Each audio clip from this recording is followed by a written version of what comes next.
5 Aksi pencurian jasad Nabi Muhammad Shallallahu Alaihi Wasallam yang menggemparkan. Assalamualaikum warahmatullahi wabarakatuh. Nabi Muhammad Shallallahu Alaihi Wasallam merupakan seorang nabi dan rasul terakhir dalam Islam.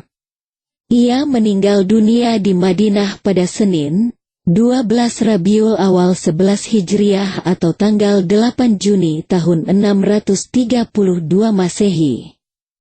Rasulullah wafat akibat demam tinggi yang dideritanya di usianya yang ke-63 tahun. Penyakit itu dialami selama beberapa bulan setelah ia pulang dari Mekah untuk menunaikan ibadah haji pertama dan terakhir kali. Di dalam Masjid Nabawi berbaring jasad manusia yang begitu dicintai umat muslim di seluruh alam semesta. Ia adalah Nabi Muhammad. Makam Nabi mendapat perhatian dan penjagaan yang ketat dari aparat keamanan Arab Saudi. Wajar saja, mengingat pasti banyak umat yang akan mendekat jika makam ini dibiarkan terbuka. Belum lagi, untuk mengantisipasi tindakan jahat seseorang yang ingin menghancurkannya. Seperti 5 percobaan pencurian jasad Rasulullah yang telah tercatat dalam sejarah. Mulai dari Mesir hingga negeri-negeri di Eropa pernah bersekongkol untuk mencuri jasad Nabi. Beruntung, Allah Ta'ala selalu menggagalkan tindakan jahat tersebut. Bagaimana kisah pencurian jasad Rasulullah ini? Simak ulasan yang dirangkum dari berbagai sumber sebagai berikut. 1. Pencurian yang dilakukan raja dari Daulah Fatimiyah.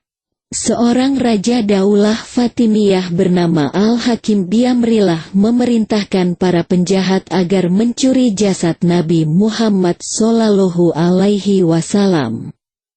Raja beragama Islam yang menyimpang dari ajaran-ajaran Allah tersebut mendapatkan usul agar mencuri jasad Nabi Muhammad dari salah seorang zindik.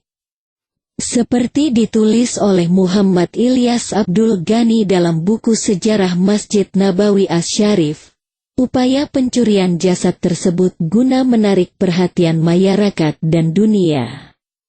Namun upayanya pun gagal.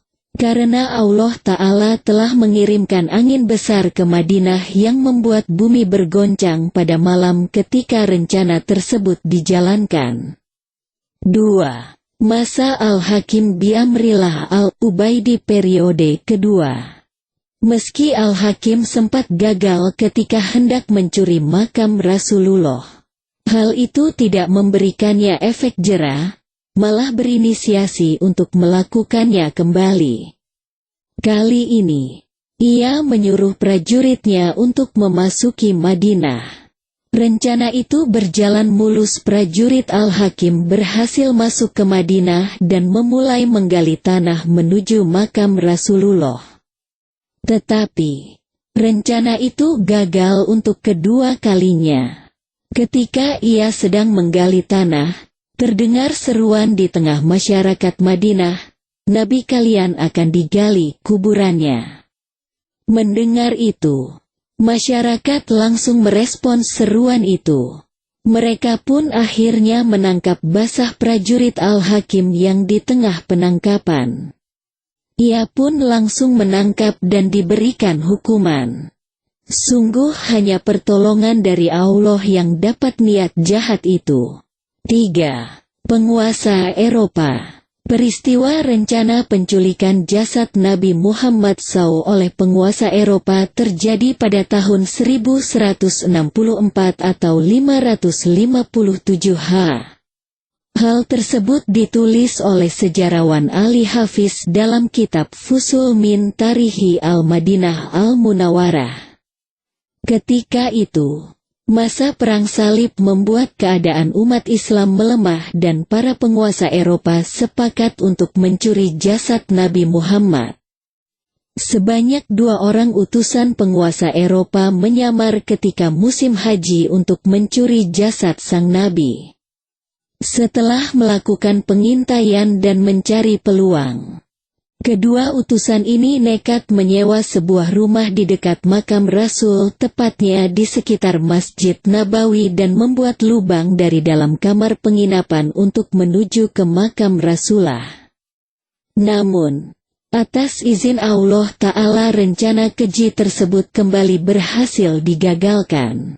4. Kelompok perampok. Kalau sebelumnya pencurian terhadap jasad Rasulullah dibekali dengan rencana yang matang, berbeda dengan usaha keempat yang dilakukan oleh sejumlah perampok ini. Saat itu beberapa orang tersebut mencuri dan merampok khalifah jemaah haji. Entah apa yang ada di pikirannya, tetapi kemudian mereka mendorong untuk menggali makam Rasulullah. Mereka pun terang-terangan mengatakan niatnya. Ketika para perampok menuju ke Madinah dengan menggunakan kapal laut, disitulah usaha menjadi gagal. Allah mengirimkan pertolongan melalui kapal yang disiapkan dari Mesir, Al-Iskandariyah, yang membuntuti para perampok tersebut. Kemudian, mereka pun menangkap serta memenjarakan jumlah orang itu. 5. 40 orang menggali makam sahabat Nabi. Sebuah kelompok yang beranggotakan 40 orang saat itu berniat untuk menggali makam Abu Bakar As-Siddiq dan Umar bin Khattab yang dimakamkan bersebelahan dengan Rasulullah. Usaha tersebut mereka lakukan pada pertengahan abad ke-7 Hijriah. Puluhan orang tersebut berencana untuk menggali tanah di tengah malam. Tetapi, niat buruk itu pun kembali digagalkan Allah Ta'ala melalui bumi yang terbelah menjadi dua. Alhasil, 40 orang itu terkubur di dalam bumi. Nah, itu deretan aksi pencurian jasad Nabi Muhammad yang sempat terjadi, dan tindakan tersebut mengalami kegagalan karena mukjizat dan azab bagi yang melakukan tindakan tersebut.